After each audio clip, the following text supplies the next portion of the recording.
Good afternoon, fellow tricycle lovers. It came to my attention recently that some of you out there may be younger or beginners, lighter than me, any number of things.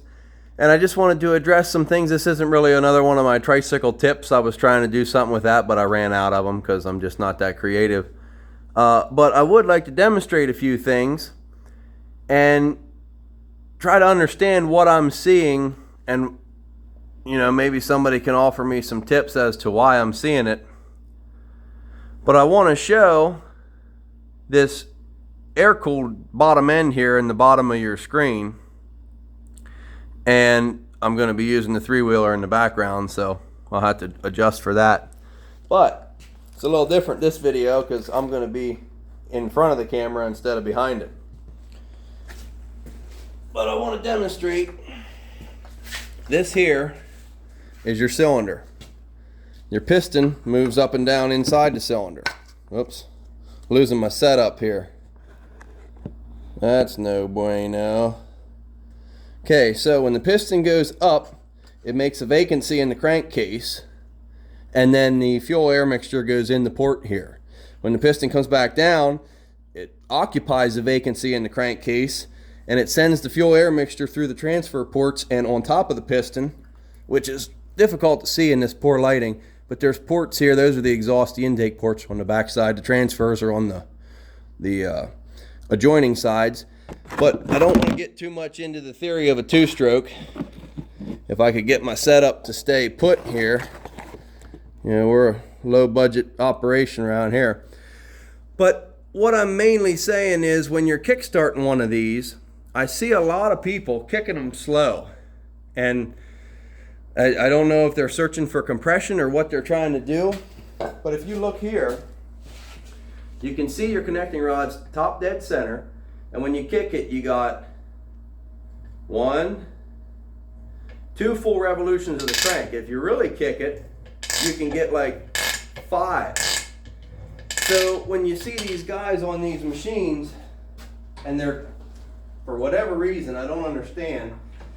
Sometimes you see it with the Banshee riders. I don't know if they need attention because they didn't get enough hugs when they were kids. I have no idea. But doing this, and doing it slow, it makes no sense, because as you just saw, you're spinning the crankshaft 2 revolutions per kick. So if you want to find compression, you should be able to do it in about 1/4 of a kick. Like right there's a compression. There's no need to go to the next one, and then you're coming up on the next one, and there's one. What I do, I don't sit down, I don't do anything weird, but I see a lot of guys just using this leg. And if you're lightweight, or you're getting into this and you're a woman or whatever, it's easier to jump. And if you lock your knee and use your weight, it's really easy to kick one of these over. The other thing, as I explained with the porting, if this rod is moving very, very slowly while you go through your cycles, it's not creating that rush of suction and pressure in the crankcase to force the fuel where it needs to go. It's just rolling around nice and slow, and it's not doing anything. And in a 4-cycle, it's very similar. It has to pull through the intake tract, around the intake valve, and down into the cylinder. If the engine's running, everything's turning a lot faster, moving a lot faster, creating more vacuum and drawing the fuel in. You're never going to draw fuel in when you're kicking slow like this. So, and you got them guys there, what are you, a female tennis player? I mean, kick it like you mean it. What I do is jump. Now this is a stock engine. It is freshly rebuilt, maybe an hour runtime, so it's pretty tight, but it's not a high compression engine. I will jump, and you can dwell in the air on your arms for as long as you want if you're strong enough. When I kick it, I don't kick down here with my foot like this. I kick with the ball of my foot so my heel lands even on the foot peg, right like that. And that's just what I picked up from doing this for years and years. Now, I turn the gas on, choke it, make sure the switch is on. I have seen some guys let the ignition off, and they'll kick it, forcefully once or twice to prime it, then turn the ignition on. I guess it keeps it from kicking back on you and jamming your ankle. I'm not sure if that's true or not. I don't do that. I get a good compression, reset it the whole way, ball of my foot, jump, now.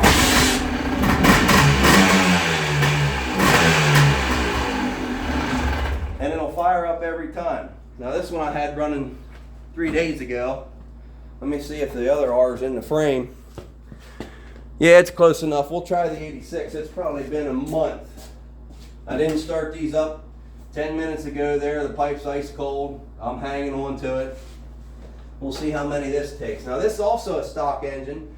Now my other air-cooled with the DG head, that's a little more radical, and you do have to jump on that. Now I'm 205. But if you're a younger guy, 14, 15, or a woman, or lighter, or you're not, haven't been doing this for 10 years, you probably don't have this kicking muscle developed.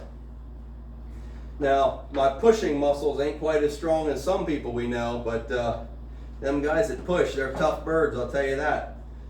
But what I like to do now, choke's on, gas is on, switch is on, bring it up, and jump. Now. Now. Now.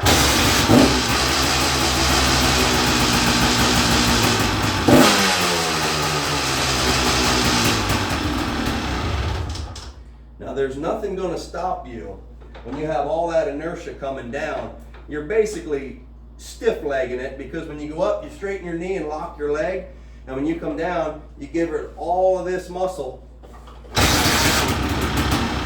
and you can push it through a compression stroke very simply. Now when doing this, I prefer my Red Wing work boots, a good quality steel toe leather work shoe. But if you're not going to be kick-starting them and you're just going to be pushing them around or taking pictures out in the driveway or using a drone to take really awesome, epic, crazy shots of them, and you just push them, maybe flip-flops are suitable footwear. I'm not sure, whatever you're into. But if you want to go seriously riding on a motocross track, I'd recommend real riding motorcycle, ATV, whatever, motocross boots. But that's just what I've picked up over the years. Turn that gas off. I have seen some guys already take them. They'll put their foot like this, stand next to the machine, and backwards kick it like a dirt bike. And you can do that if you so choose, but I prefer to do it from the seat as I just demonstrated. So, you know, kick it hard, kick it like you mean it, and you're not going to get very far. Now, I got good gas in my stuff, and most of my stuff gets run regular. So I can push that down and be about 3-4 inches above the brake pedal and just smack it and it starts. So I don't have to worry about that. But some of mine do sit for months and months at a time, and they're a little cumbersome. But if you jump like that every time and kick it like you mean it, you will power it through the compression cycles and through the cycles of the engine. And 2-strokes start easier than the 4-strokes, obviously. Doing more with a 4-stroke, more rotating parts, more friction, more things going on. But that's just what I've noticed. And like I said, I don't know, maybe you Banshee guys will give me a lot of heat. Maybe you know something I don't. But this nonsense of pushing them over slow 3 or 4 times, like you're rotating that crank from there. Wasn't supposed to start. I'll let the switch off. From there to there is 2 rotations of the crankshaft. If you give it a shot, you're going like 2.5 or 3 if you can overcome that next compression. So this searching around for compression doesn't sit with me, because you passed like 6 of them in the time it took you to sit there and fool around and push it over. Now, like I said, if you let the switch off and you kick it one good shot and then you turn the switch back on, knowing you got a charge of fuel in there,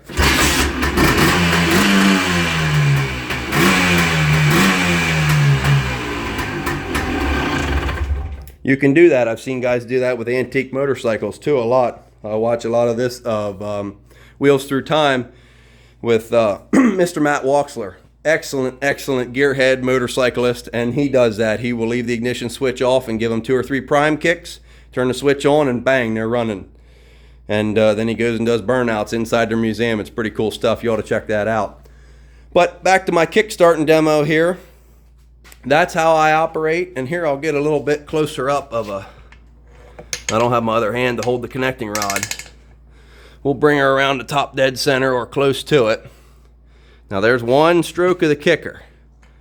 1 rev, 2 revs. If you really give it to it, you'll get 4 or 5 out of it. I don't want to bang that rod around. But even if you're only, say, 120 pounds, the leverage this gives you and the gear ratio that you have between the kicker gear and the clutch basket, you should, at 115 pounds out here, stomping on it like I just showed, it should start. Now, again, if your carburetor's messed up, if you have a weak top end, low compression, there's all kind of things that can factor in.